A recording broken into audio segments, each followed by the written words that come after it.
कर्म कितना मतलब सब कुछ ही समान दिखने होने पर भी कहीं ना कहीं किसी ना किसी रूप में थोड़ा बहुत डिफरेंस है।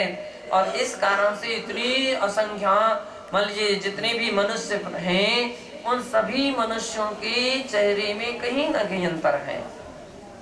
इसलिए सबकी अपनी अपनी पहचान बन गई है। सभी के अपने अपने चेहरे अपनी अपनी पहचान बन गई है। कहने से तो एक व्यास संचत्र संस्थान है अथवा नेकलोक परिमंडल है अथवा स्वाति संस्थान है आदि है ना, लेकिन इतना सब कुछ होने पर भी एक जैसी नहीं। अब बौने व्यक्ति भी एक जैसे दिखते हैं क्या? वो भी नहीं। तो हर संस्थान में हर सहनन में व्यक्ति के अंदर में तरतमता की दृष्टि से देखते हैं तो बहुत सारा भेद पाया जाता है। इसलिए आचार्य महाराज करें आवंतर भेदाः। आवंतर यानी बहुत सारे इस प्रकार के भेद संभव हैं। यथा चतुरशीति लक्ष योनस्य संभाव्यन्ते। चतुरशीति लक्ष अर्थात 84 लाख योनियस्य 84 लाख योनियां संभाव्यन्ते संभव होती हैं। योनीनां चतुरशीति संख्या ग्रंथेत्र प्राक तथा मूलाचार्य च निरूपिता। योनियों का यानी 84 लाख जो 84 संख्या प्रमाण जो योनियां हैं, अब इसके मूल भेद करेंगे तो 84 हो जाएंगे और उत्तर भेद कर देंगे 84 लाख हो जाएंगे। तो इनमें से 84 जो संख्या प्रमाण योनियां हैं इनका ग्रंथेत्र प्राक इस ही ग्रंथ के पहले 35वीं गाथा में तथा मूलाचार के 226वीं गाथा में निरूपिता उसका वर्णन है। पर्यायाणाम कर्मोदय जनितत्वं निर्दिशन्तः शास्त्रकाराः एषां जीव स्वभाव पर्यायत्वं निराचिकीर्षन्ति। कह रहे हैं पर्याणाम कर्मोदय जनितत्वं निर्दिशन्तः। कर्म जो है वो कर्म जनित हैं, पर्याय जो है वो कर्म जनित हैं, ऐसा शास्त्रकार निरूपण करते हैं। वह ऐसा जीव स्वभाव पर्यायत्वं निराचिकीर्षन्ति। कह रहे हैं इस प्रकार के जो कथन है इस स्वभाव पर्याय का निराकरण करती हैं। जब तक विभाव पर्याय रहेगी उस समय स्वभाव पर्याय नहीं रहेगी। जब कोई विभाव पर्याय का वर्णन करता है, कथन करता है, चर्चा करता है तो इसका तात्पर्य क्या हुआ कि उस समय स्वभाव पर्याय का वर्णन नहीं है। वो दृष्टिकोण उसमें उस समय वो गौण हो गई है, निराकरण हो रहा है। उस समय उसका कथन निराकृत है और जिस समय स्वभाव की बात आ जाएगी तो उस समय विभाव निराकृत हो जाएगा। कथम कैसे? तर्हि शुद्धात्मनो मूर्तिरहितस्य स्निग्धरुक्षत्वाभावात् कर्मबन्धा संभवन्ति इति विषये श्री कुंदाचार्य वरे प्रवचन सारे सम्यक निरूपितम्। अब कोई प्रश्नकार कहता कैसे हो सकता है? अगर ऐसी बात है तो फिर शुद्धात्मनो मूर्ति रहिता, फिर आत्मा तो शुद्ध होने के कारण से मूर्ति रहित हो जाएगी और ऐसा होने के कारण स्निग्ध रुक्षा भावात स्निग्ध रुक्ष का अभाव होने से कर्म बंधा संभवन्ति इति कथम। फिर कर्म का बंध होगा ये कैसे हो सकता है? इति विशेष विषय में कुंदाचार्य देव प्रवचन सार में दूसरे अध्याय की 81 से 87 गाथा तक सम्यक निरूपितम सम्यक प्रकार से उन्होंने इसका निरूपण किया है। और वे लिखते हैं मुत्तोरुवादि गुणो वज्जदि फासेहि अर्णमण्लेहिं तव विविरीदो अप्पा वज्जदि किध पोगलं कम्मं।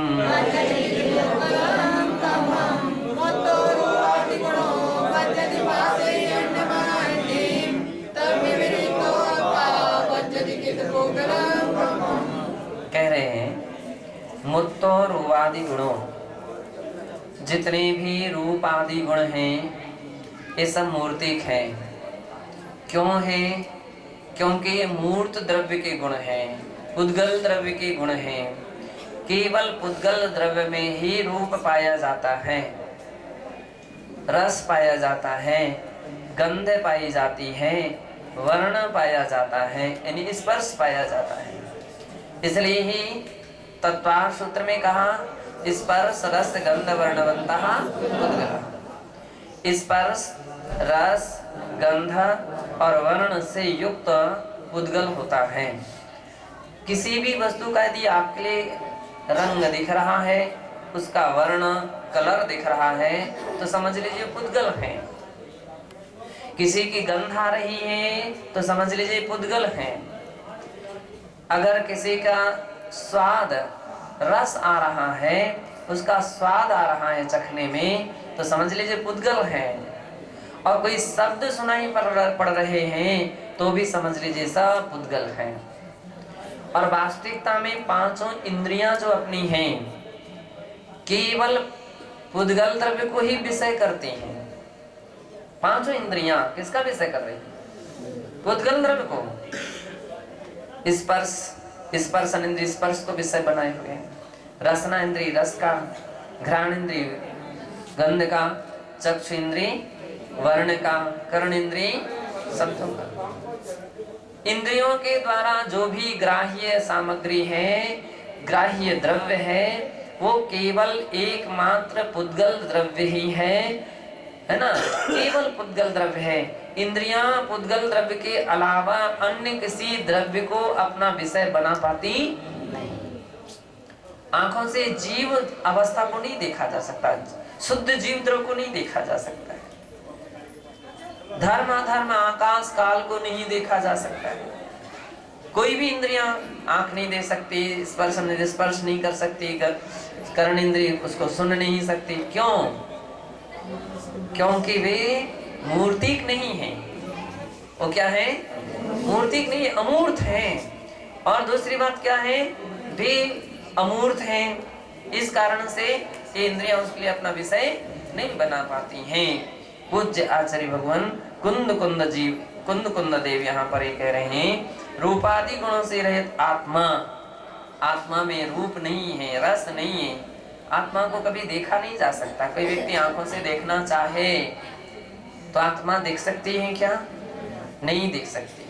दूरबीन से देखना चाहे तो नहीं देख सकती। माइक्रोस्कोप से देखना चाहे तो नहीं देख सकती। क्यों नहीं दिख सकती है? क्योंकि आत्मा रूप रहित है। आत्मा का रूप स्वभाव ही नहीं है, और जिसका रूप स्वभाव नहीं है, रूप ही जिसमें नहीं है, तो वो रूप दिखेगा कैसे? जो जिसमें हो वो तो उसमें दिख सकता है, जो हो ही ना वो कैसे दिखेगा? तो दिख नहीं सकता है।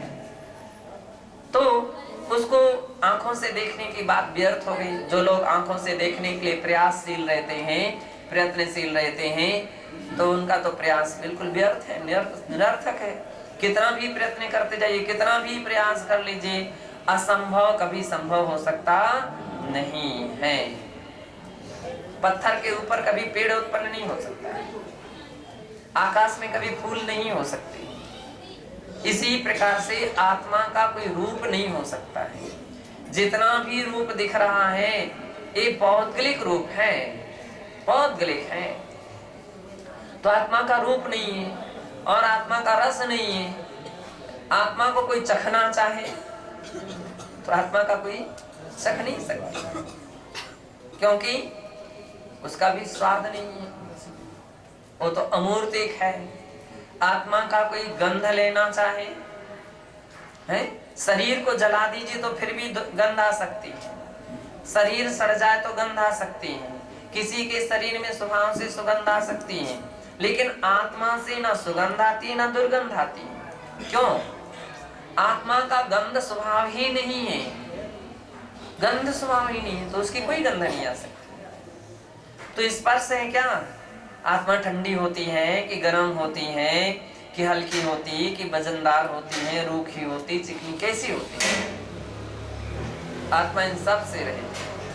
क्यों? आत्मा अमूर्तिक है, अमूर्तिक है। इसलिए उसका कोई स्पर्श भी नहीं है, रस भी नहीं है, गंध भी नहीं है, वर्ण भी नहीं है। पूज्य आचार्य महाराज कह रहे हैं रूपादि गुणों से रहित आत्मा जिस प्रकार रूपादि सहित घटपट आदि द्रव्यों को और उनके गुणों को देखता हुआ जानता है, उसी प्रकार से रूपादि गुणों से युक्त कर्म रूप उद्गल द्रव्य के साथ इसका बंध हो जाता है। जैसे जानेगा, जैसे देखेगा, जैसे उसके अंदर में भाव बनाएगा, वैसे वैसे कर्म का नहीं। रूपादि गुणों वाला मूर्त द्रव्य जो अपने स्पर्श गुणों के कारण परस्पर बंध को प्राप्त होता है, किंतु इससे विपरीत आत्मा पौद्गलिक कर्म को किस प्रकार बांधता है, ऐसा प्रश्न किया। कैसे बन सकता है? वो अमूर्तिक है, वो मूर्तिक वस्तु से कैसे बन सकता है? कर्म मूर्तिक है, आत्मा मूर्तिक है, ना तो मूर्तिक अमूर्तिक को बांध सकता है और ना अमूर्तिक मूर्तिक के बांधने पर भी बंध सकता है।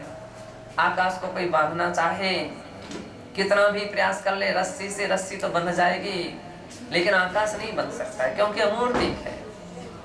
पकड़ना चाहो पकड़ में नहीं आ सकता है, अमूर्तिक है ना।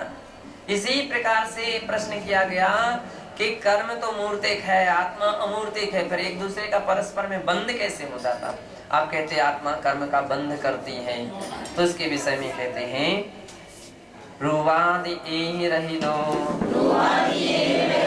वेच्छति जानादि रूपमादिनी दव्वाणि गुणैः च धा बंधो तेन जानीहि।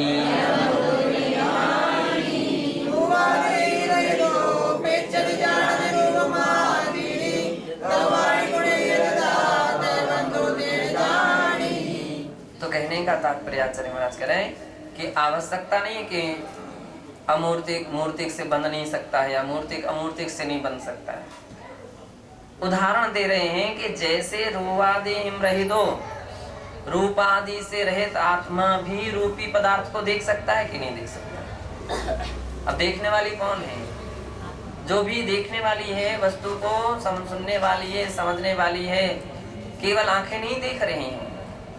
अगर आप ऐसा समझेंगे कि केवल देखने वाली आंखें हैं, तो एक मुर्दा को भी उसकी भी तो आंखें हैं, एक शव है उसकी भी तो आंखें हैं, वो दिखना चाहिए, लेकिन नहीं दिखता है। केवल जीभ स्वाद नहीं लेती है, नहीं तो मुर्दे के मुख में भी कुछ डाल दो तो उसको स्वाद आना चाहिए। ठंडी गर्मी का वेदन केवल स्पर्शन इंद्री नहीं कर रही है, सत्य है उसके माध्यम से आत्मा जो है वो रूप आदि का स्मरण ग्रहण करती है, विषय करती है। इसलिए आचार्य कहते हैं यद्यपि आत्मा रूपादि से रहित है, लेकिन जानती देखती तो रूपादि को आत्मा ही है। उसी प्रकार से रूपादि गुणों से युक्त कर्म रूप उद्गल द्रव्य के साथ आत्मा का भी बंध हो जाता है। कब बंद होता है? जबकि वो अपने स्वभाव को छोड़ दे, बंद हो जाता। आगे कहते हैं अवोगमो जीवो मुज्जदि रज्जेदि वा पुष्पदुसेदि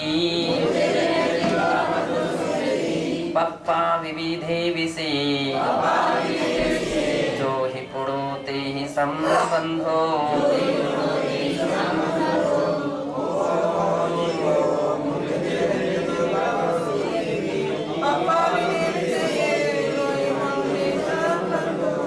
कह रहे अवोगमो जीवो, उपयोगमय जीव, उपयोग स्वभावी जीव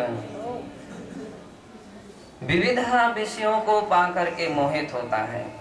मुज्जदि रज्जेदि वा पदुस्येदि, मोहित होता है, राग करता है, द्वेष करता है, और पप्पा विविधे विषये जे पुरोते ही संबंध, और उन्हीं भावों से बंध को प्राप्त होता है। ज्ञान दर्शन स्वभावी आत्मा जो है विभाव दशा को जब प्राप्त होती है तो राग द्वेष मोह भाव किसमें हो रहे हैं? विभाव दशा को प्राप्त आत्मा में हो रहे हैं, अशुद्ध आत्मा में हो रहे हैं। अशुद्ध आत्मा ही पर पदार्थ को पा करके राग देश से परिणत होता है। लोग बोलते हैं अरे इस वस्तु ने हमारा बिगाड़ कर दिया। वस्तु ने कुछ नहीं बिगाड़ किया। और वस्तु क्या बिगाड़ कर सकती है? अगर व्यक्ति अपने स्वभाव को ना छोड़े तो वस्तु किसी का कुछ जबरदस्ती बिगाड़ नहीं कर सकती, जबरदस्ती उसका कोई क्षति नहीं कर सकती है। व्यक्ति अपने स्वभाव को छोड़ता है। एक दो बच्चों में लड़ाई हो गई, झगड़े हो गए, तो दोनों में झगड़े किस बात के हुए? केवल इस बात के हुए कि उसने अपनी मम्मी से शिकायत की, मम्मी मम्मी ये मुझको चिढ़ाता था इसलिए मैंने इसको 2 चांटे लगा दिए, ये मुझको चिढ़ाता था। अब तुमने चांटे लगा दिए, क्या उसने चिढ़ाना बंद कर दिया? और तो दूर खड़े होकर के और चिढ़ाना लगा। अब एक लड़का चिढ़ा रहा था, अब 2 लड़के चिढ़ाएंगे, 3 चिढ़ाएंगे, 4 चिढ़ाना शुरू कर देंगे और धीरे धीरे सभी चिढ़ाना शुरू कर देंगे। क्यों? क्योंकि तुम चिढ़ते हो ना, तुम चिढ़ते हो इसलिए चिढ़ा रहे हो। और चिढ़ना बंद कर दो, कब तक चिढ़ाएगा? कब तक चिढ़ाएगा? वो अंत में जाकर वो चिढ़ाने वाला ही थक जाएगा और वो अपने आप में शांत हो जाएगा। कहने का तात्पर्य है कि वस्तु अच्छी है या बुरी है, तो वस्तु ना तो अपने आप में अच्छी है ना बुरी है, केवल अपने भाव ही वस्तु को अच्छे या बुरे रूप में देखता है। वस्तु तो वही है, नीम का जो वृक्ष, नीम की जो पत्तियां होती हैं, नीम की पत्ती कैसी होती है? कड़वी होती है। आम तौर पर कोई व्यक्ति खाना पसंद करता है? नहीं करता है। लेकिन ऊंट जो है, ऊंट तो उसको बहुत मजे के साथ खाता है ना। अब वो नीम अपने आप में क्या है, अच्छी है कि बुरी है? तो ना अच्छी है ना बुरी है। स्वस्थ व्यक्ति दूध पीता है, उसके लिए बड़ा आनंद आता है, दूध पीने में बहुत आनंद आता है। और वही कोई ज्वर जिसको हो जाए, पित्त ज्वर हो जाए, तो उसको कैसा लगता है? कड़वा लगने लगता है, उसके लिए कड़वा लगता है। अब वो मना करता, नहीं नहीं नहीं मुझे नहीं है, अच्छा नहीं लगता है। दूध अपने आप में अच्छा है कि बुरा है? ना अच्छा है ना बुरा है, जैसा है वैसा का वैसा है, जैसा है वैसा का ही वैसा है। लेकिन व्यक्ति अपने परिणामों के कारण से राग और द्वेष करता है, उसके अनुकूल बैठने लगता है तो उसको राग भाव उत्पन्न होते हैं, और प्रतिकूल हो गया द्वेष भाव। 2 व्यक्ति किसी के अगल बगल आकर के बैठ जाएं, एक कोई रिश्तेदार हो और एक कोई शत्रु हो उसका, 2 व्यक्ति अगल बगल बैठ गए, दोनों ने कुछ नहीं कहा, कोई बोल नहीं रहे, कोई बात नहीं कर रहे, कुछ बिगाड़ भी नहीं रहे हैं, लेकिन आकर के बैठ गए। अब देखो, एक और देखता तो उसको बड़ी खुशी होती, बड़ी प्रसन्नता होती, उसी के पास खिसकना चाहता, उसी के पास बढ़ना चाहता है, और दूसरे को देखना भी नहीं चाहता, देख भी जाए तो भी बड़े टेढ़ी निगाहों से देखता है। क्या अंतर क्यों आ रहा है? उसने तो किसी ने कुछ बोला नहीं, कुछ बोल नहीं रहे, कुछ कह नहीं रहे, कुछ बिगाड़ नहीं रहे हैं, लेकिन फिर भी व्यक्ति के भाव जो बने हुए हैं, कैसे बने हुए हैं? राग देशात्मक। अपने अनुकूल बैठा तो उसके विषय में बड़ा खुशी, बड़ा आइए आइए आइए मेरे पास बैठिए, यहाँ आइए यहाँ आइए। राग भाव है ना, और राग भाव है तो ऐसे भाव बन रहे, वो व्यक्ति बोला यहाँ बैठा तो भाई तुम हमारे पास बैठा, वो न बैठे मेरे पास। देश भाव हो गया अगर किसी से तो बड़ा खराब लगता है। तो ये व्यक्ति पास में ना जाए, ये व्यक्ति मेरे पास ना जाए, ये व्यक्ति मेरे पास ना बैठ जाए। ये कौन सी बात क्यों हो रही है? आत्मा की वैभाविक परिणति से द्वेष भाव उत्पन्न हो गया। तो राग भाव भी व्यक्ति के अंदर में है, द्वेष भाव भी उसी व्यक्ति में है, वस्तु में, अन्य पर पदार्थों में नहीं है राग द्वेष। अज्ञानतावशात व्यक्ति कह देता इस वस्तु ने मेरा ये बिगाड़ दिया, किसी ने कुछ नहीं।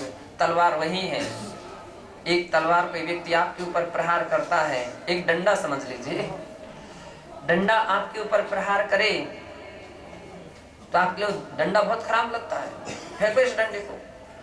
ना ये डंडा यहाँ पर होता ना कोई हमको पीटता, तो उसके लिए तो बहुत खराब दिखने लगा। लेकिन कहीं वो आपकी सुरक्षा का हेतु बन जाए तो बहुत अच्छा लगा, अरे इसको पास में रखो, बिना इसके तो हम एक भी कदम नहीं चलेंगे। अब डरना अपने आप में अच्छा है कि बुरा है?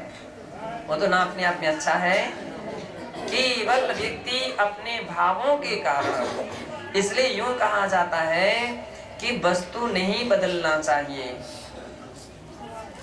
सृष्टि कभी नहीं बदली जा सकती, सृष्टि नहीं बदली जा सकती।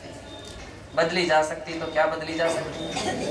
दृष्टि बदली जा सकती। जिसने दृष्टि को बदलने का अभ्यास कर लिया है वो सबसे बड़ा ज्ञानी है, वो सबसे बड़ा तपस्वी है, वो सबसे बड़ा समझदार है, जिसने दृष्टि को बदलने का प्रयास किया। और जिसने सृष्टि को बदलने का प्रयास किया वो सबसे महामूर्ख है, सबसे बड़ा अज्ञानी है, सबसे बड़ी अज्ञानी है। और वो क्या सृष्टि को बदल सकेगा क्या? ठंडी का मौसम चल रहा हो, घनघोर ठंडी, और उसी समय कहीं बादल हो जाएं तो लोग बादलों को देखते कहां से बादल आ गए। अब तुम्हारे कितने भी कहते रहो, तुम्हारे कहने से भी बादल छटने वाले नहीं, वो तो अपने हिसाब से छटेंगे। अभी से कहीं उसी मौके पानी बरसने लग जाए तो व्यक्ति बड़ा परेशान हो जाता है, और जिसको गठिया बात हो उसको तो और परेशानी होगी। अब अज्ञानी व्यक्ति केवल देखता तो बादलों को देखता है, ये कहां से हुई, ये कहां से हुई। और ज्ञानी जीव, अज्ञानी तो ऐसा सोच सोच करके संक्लेशित होता है, अपने परिणामों को ही खराब करता है। और समझदार जो होता है, ज्ञानी जीव होता है, वो तत्व का चिंतन करता है। तो प्रकृति का धर्म है, उसको कितना भी हम कुछ प्रयास करें वो प्रकृति को हम चेंज नहीं कर सकते हैं। हम अगर चेंज कर सकते तो अपने भावों को चेंज कर सकते हैं, अपने परिणामों को चेंज कर सकते हैं, अपने आप को चेंज कर सकते हैं। मत बैठो भैया हवा में, आपको ज्यादा ठंडी लग रही है उसमें बैठ जाओ, बंद स्थान पे बैठ जाओ, ये तो हो सकता है। लेकिन तुम बादल को बदलना चाहो तो नहीं बदल सकते, अपने आप को ही बदलना पड़ेगा।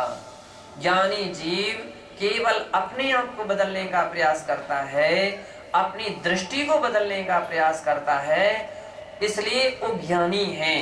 और वो हर परिस्थिति में आनंदमय रहता है, सुखी रहता है, प्रसन्न रहता है, खुश रहता है। और अज्ञानी जीव सृष्टि को बदलने का प्रयास करता है और बदल सकती नहीं है, इसलिए समय समय पर दुखी होता है, परेशान होता है, संक्लेशताओं में जीता है। जब देखो रोष में बैठा रहता है, उसके चेहरे देखो तो बिल्कुल घृणा के चेहरे बने रहते हैं, भौहें तनी रहती हैं। क्यों? सृष्टि को बदलना चाहते हो, बदलेगी क्या? कभी कभी नहीं बदल सकती, कभी नहीं बदल सकती। रास्ते में चलो और सामने कहीं जिस सूद से आप चल रहे हो और सामने कहीं पेड़ आ जाए तो तुम्हारे हार्न बजाने से वो पेड़ अलग नहीं होने वाला है, तुम्हारे कहने से वो पेड़ अलग होने वाला नहीं है। और इसलिए पेड़ को अलग करने की सारी बातें, हार्न बजाना, बहुत बात करना और गुस्सा होना व्यर्थ है। समझदारी ऐसी है कि तुम धीरे से अपने आप को बदल लीजिए, तो आप आराम से मंजिल को पालोगे और हंसते हंसते निकल जाओगे। तो यहाँ पर इसलिए आचार्य महाराज कह रहे हैं कि जो उपयोग स्वभावी जीव विविध विषयों को पाकर मोहित होता है, राग या द्वेष करता है, वह उन्हीं भावों से बंध को प्राप्त हो जाता। अज्ञानी जीव राग द्वेष मोह करता है, इसलिए निरंतर कर्म को बांधता रहता है। आगे कहते हैं भावेण तेन जीवो पेच्छते जानादि आगतम विषये रज्जति तेनेव पुणो उच्चति कम्मति उवादेशो।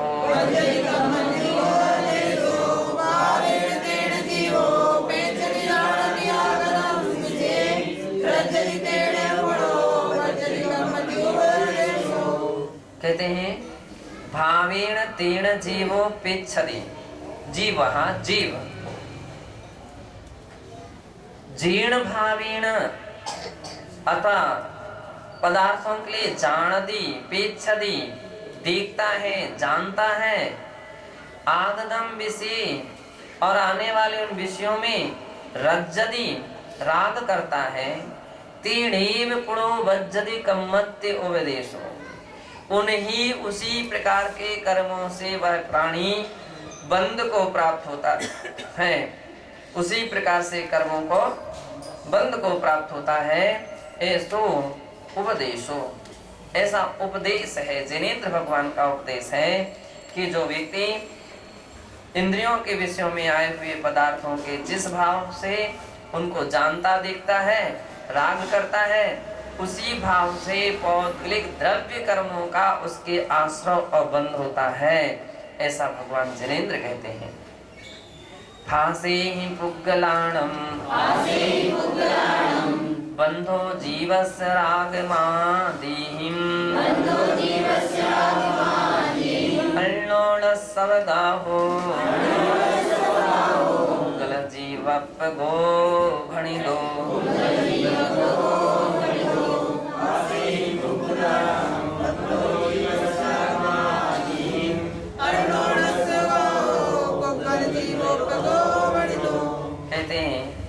फांसी पुग्गलाणं बंधो जीवस्य रागमादिहिं, फांसी पुग्गलाणं, पुद्गलों के स्पर्श से जो बंध होता है वो पौद्गलिक द्रव्य कर्म का बंध है।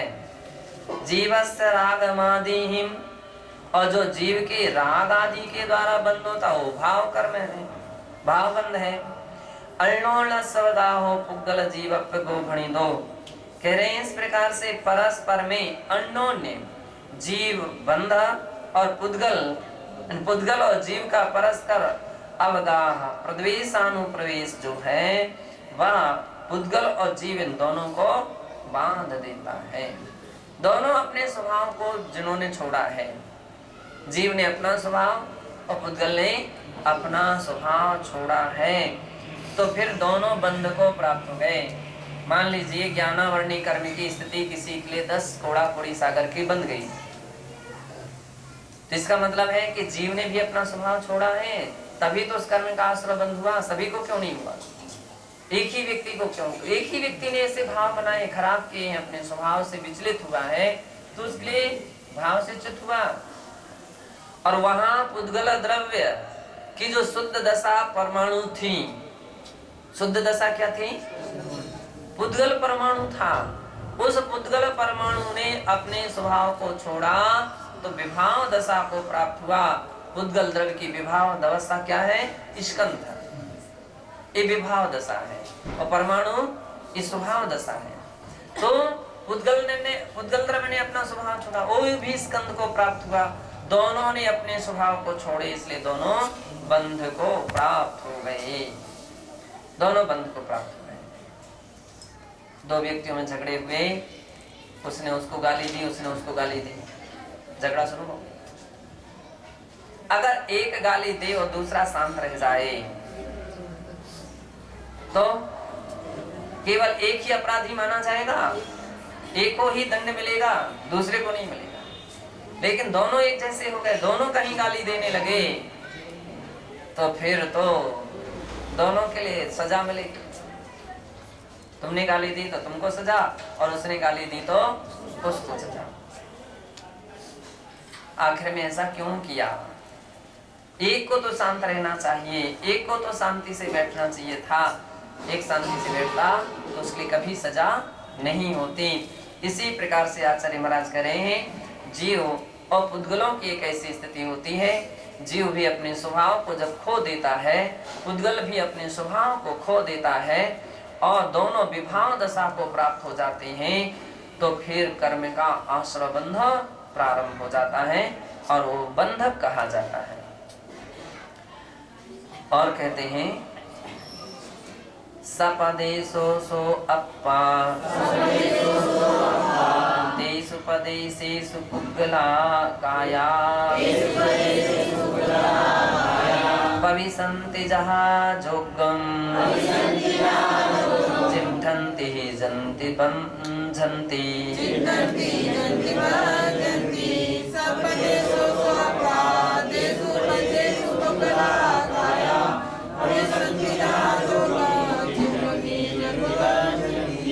कह रहे हैं कर्म की स्थिति कैसी है आत्मा के साथ, तो कह रहे हैं सब प्रदेशों सो अप्पा।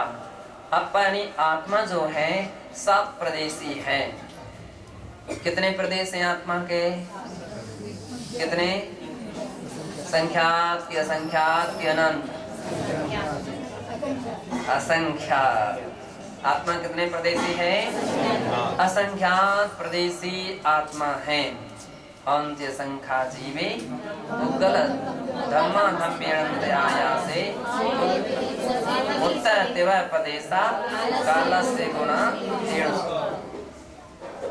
कह रहे हैं होंत्य संख्या जीवे। जीव जो है वो असंख्यात प्रदेशी हुआ करता है। तो यह असंख्यात प्रदेशी आत्मा सब प्रदेशी है और उन प्रदेशों में सपदेशु सुअप्पा तेषु पदेषु पुद्गला काया कर्म वर्णा के योग्य पुद्गल पिंड मन वचन काय के निमित्त से योग के अनुरूप ही क्या करते हैं? पविसंति प्रवेश करते हैं। यूं कहते हैं जब करणानियों की अपेक्षा से देखते हैं आत्मा संख्यात प्रदेशी है और असंख्यात प्रदेश में प्रत्येक प्रदेश के ऊपर प्रत्येक आत्मा के हर प्रदेशों पर अनंत कारमाण वर्गणा विद्यमान होती है।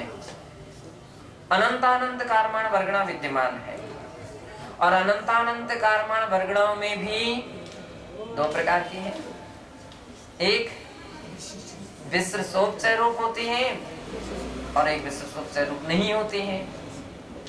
विश्वसोपचय का अर्थ है कि जो कर्म बंध के लिए उम्मीदवार है, बिल्कुल तैयार बैठी है। आपका मन वचन काय का निमित्त की इंतजारी में कि किसी भी प्रकार से थोड़े से तो हले डुले, थोड़े से तो कुछ कहें, थोड़ा तो कुछ सोचें विचारें कि आत्मा तुरंत कर्मो कर्मण वर्गणा कर्म रूप बनने के लिए तैयार बैठी है, बिल्कुल तैयार बैठी है। इंतजारी पर है कि कब ऐसा अवसर आए, कब ऐसा अवसर आए। जैसे कि अपन देखते हैं संग्राम भूमि में दो सेनाएं एक साथ खड़ी हो जाएं, बिल्कुल तैनात हो जाएं, तो केवल एक इंतजारी पर रहती हैं कि कब उनके लिए आदेश मिले, सीटी बजे, शंखनाद हो कि वो युद्ध प्रारंभ हो। इंतजारी पर खड़ी है। इसी प्रकार से कर्मण वर्गणा विद्यमान रहती हैं और वे जैसे मन वचन काय का निमित्त पाते ही वो क्या हो जाती हैं? बंधनी, बंध को प्राप्त हो जाती हैं। और फिर प्रविशन्ति जहाँ जोगम चिट्ठन्ति जन्ति बद्धन्ति, बंध को प्राप्त होती, स्थिति को प्राप्त होती हैं और इसके उपरांत फिर जैसे ही समय आया, पूरा हुआ, उदय में आई और अपना फल दे करके फिर जाए। बंदी है तो अपना फल देगी और फल देने के बाद तो दुनिया निकल जाती है। अपना काम करके तो सभी की स्थिति है, तो कर्म अपना फल देती है और फिर झड़ जाते हैं। कहते हैं कि ऐसे कर्म जीव किस कारण से करते हैं, ऐसा कर्म का बंध किस निमित्त से होता है, तो कहते हैं रत्तो बंधदिकम मुंचदिकम में ही राग रही दप्पा ऐसो बंध समासो जीवाणम जाननी छेदो।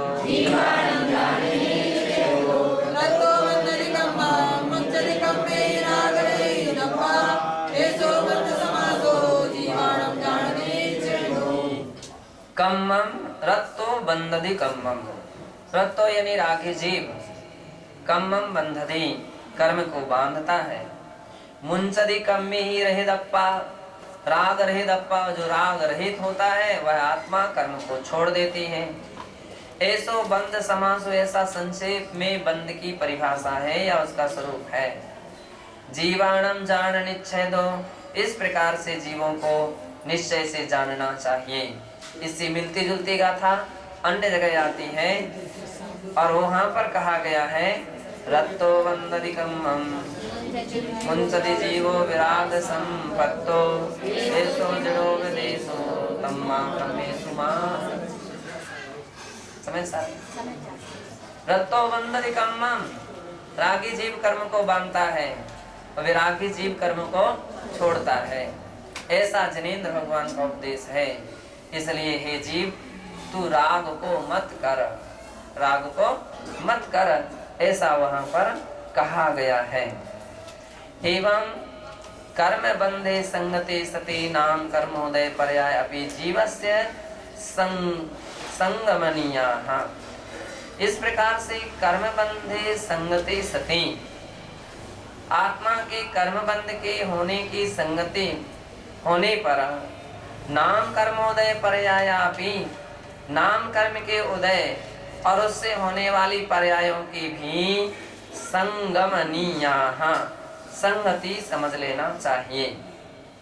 तथा च और खौव समीयमाणम, जो छायोस्मिक ज्ञानम केवल ज्ञानम परित्यज्य मति स्वतावधि मना परे इति चत्वारि ज्ञानानि छायोसमिक ज्ञान रूपेण स्वीक्रियन्ते। छायोसमिक ज्ञान का अर्थ क्या है? केवल ज्ञान को छोड़ करके शेष मति ज्ञान, श्रुत ज्ञान, अवधि ज्ञान, मना परे ज्ञान, ये छायोसमिक ज्ञान स्वीकार किए गए हैं। केवल ज्ञानम तो छायकम तस्य तः छायकम तः तस्य छायोसमिक ज्ञान रूपेण न ग्रहणमत्र। केवल ज्ञान तो छायकम, छायक मतः, छायक माना गया है। तस्य छायोसमिक ज्ञान रूपेण न ग्रहणम, उसको छायक स्वरूप रूप में ग्रहण नहीं करना चाहिए, ऐसा अत्र जानना चाहिए।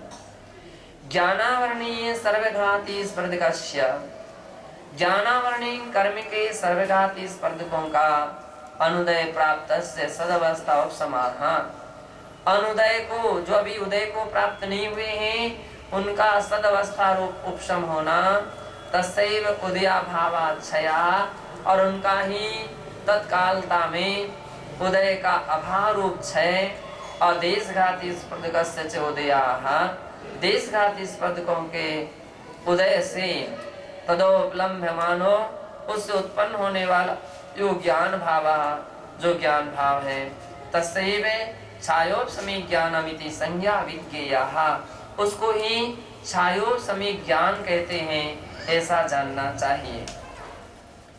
हेयम, हेयम त्याज्यम, हे का अर्थ होता त्याज्य, कर्मोदय जनित पर्याया हेयाः, कर्म के उदय से होने वाली जितनी भी पर्याय हैं वे सब हेय हैं। तथा च छायोसमिक ज्ञानानि च हेयानीति भावः, इससे अर्थ लेना चाहिए कि छायोसमिक ज्ञान है वे वह भी हेय है, ऐसा अर्थ हुआ। कर्मोदय जनित तत्वात्, कर्म के उदय से उत्पन्न होने से न आत्मा स्वभावभूता मनुष्यादि पर्यायाः, आत्मा की मनुष्यादि पर्याय स्वभावभूत नहीं है। शादी शांतास्ते न चे स्थायिनः, शादी शांत होने से वे स्थायी नहीं है। तथैव उसी प्रकार से छायोसमिक ज्ञानानि निरंतर हानि वृद्धि सहितानि, छायोसमिक ज्ञान जितने हैं वे भी, उनमें भी निरंतर हानि वृद्धि होती है। वे हानि वृद्धि से सहित होने के कारण कर्म परतंत्रत्वात्, कर्म से परतंत्र है, न च स्वाधीनानि, वे स्वाधीन नहीं है। अनंत निरावरण ज्ञान स्वभाव विपरीतानि, और अनंत निरावरण ज्ञान अर्थात आवरण रहित जो केवल ज्ञान है, ऐसा जो स्वभाव है उस स्वभाव से विपरीत है। कौन? छायोसमिक ज्ञान। अतः तेषां हेयत्वम, इसलिए उसमें हेयत्वपने की हृदय अवधारणीयम, हेयपना है ऐसा हृदय में धारण करना चाहिए, यानी इस बात को अच्छी तरह से हृदय में जमा लेना चाहिए। स्वाशुद्धात्म स्वरूपादि अतिरिक्त यत्किंचिदपि अपने स्वरूप से अतिरिक्त जो कुछ भी परमाणु मात्र भी पर पदार्थ हैं, वे सर्वम हेयम एव ज्ञानिना कृते, वे सभी हे हैं, छोड़ने योग्य हैं, ऐसा ज्ञानी लोग जानते हैं, या उनकी अवधारणा है, उनकी मान्यता है। इस प्रकार से यहाँ जानना चाहिए। अथा प्राणिक स्वाध्याय निष्ठापन क्रियायां गुरुवाचार्य अनुग्रहेण सकल कर्मचयार्थम